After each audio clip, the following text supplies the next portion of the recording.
Si vous voulez qu'un corps disparaisse, ne mettez pas dans les fagnes, on va le retrouver. Il va être conservé.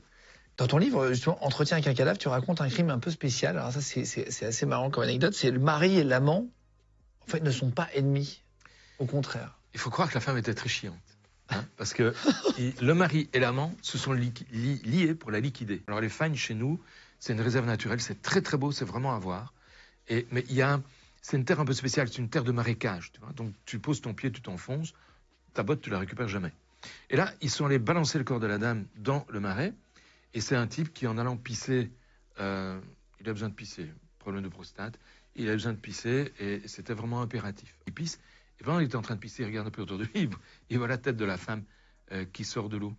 La tête était complètement nettoyée, mais complètement par les insectes, par toute la faune qui traîne par là. Mais par contre, le corps était intact, parce que l'eau dans les fagnes, elle est très alcaline. Et l'alcalinité de l'eau a conservé le corps. Oh là là. Donc je dis toujours, c'est pas un bon plan, si vous voulez qu'un corps disparaisse, ne mettez pas dans les fagnes, on va le retrouver. Il va être conservé.